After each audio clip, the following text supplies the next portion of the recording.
Let's give it a shot. Where are we at?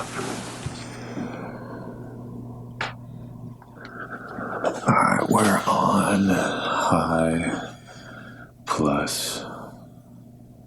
And so something that I've been working on is this whole concept around manifestation. It bleeds into positive thought that a lot of people have been talking about, but taking it, I don't want to say to a new level because that's not correct,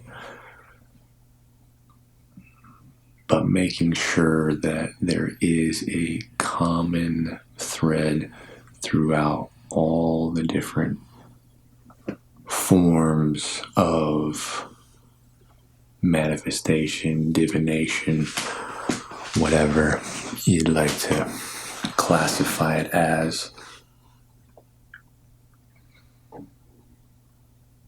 And that is the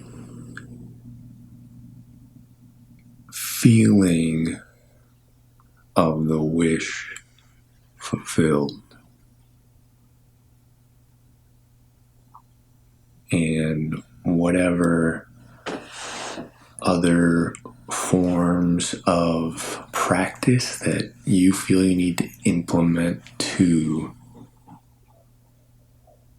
reach that feeling, then that's where people diverge. But that's a real personal journey and understanding of what works best to bring about that feeling of the wish fulfilled.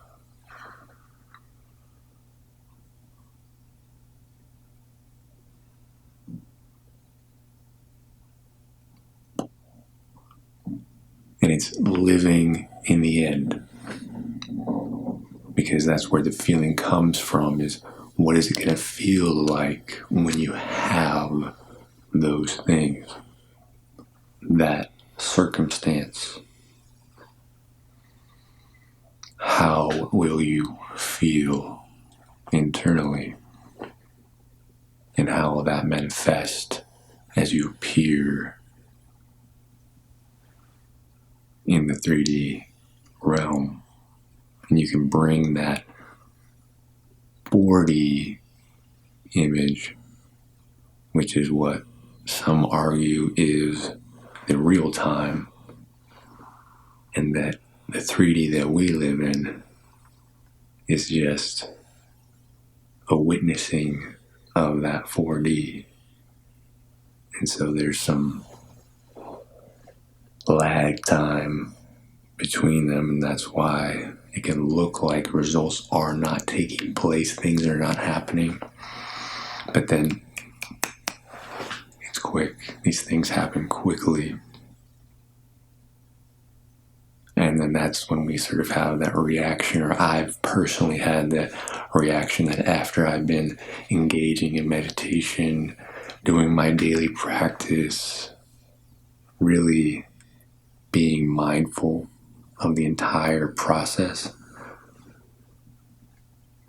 that amazing things start to happen. But because there is that lag time, there's some forgetting of why these things are now taking place.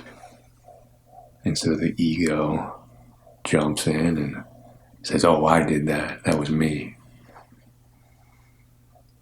See, I didn't need all this stuff. I didn't need meditation. I didn't need yoga. I don't need to eat healthy. I don't need to be mindful. And then you fall off. And then you realize, hopefully, and you get back on the train. And this is an ongoing process. And there's new heights and levels that are reached. You reach one, you think that was it, that's where you wanted to be, that was where it was going to end, but there's always something else for you. It's an endless upward spiral, as long as that's the choice that you make. Some people decide on a downward spiral, whether they realize that or not. Those thoughts that they're having reinforce that pattern, and it's something that's hard to break out of. I'm not a pilot, but I'm willing to bet you ask any pilot, how easy is it to break out of a tailspin when it's just locked in and you can feel it and the momentum's taking it further? It takes some effort. But if you want to save the plane before it crashes into the ground, then effort's what you're going to have to put in. If you crash, it's not the end of the story. Things can be rebuilt, reborn, reimagined. But it's definitely easier to keep the plane in the air and continue to fly than it is to blow it into a million pieces and have to buy a bunch of new parts.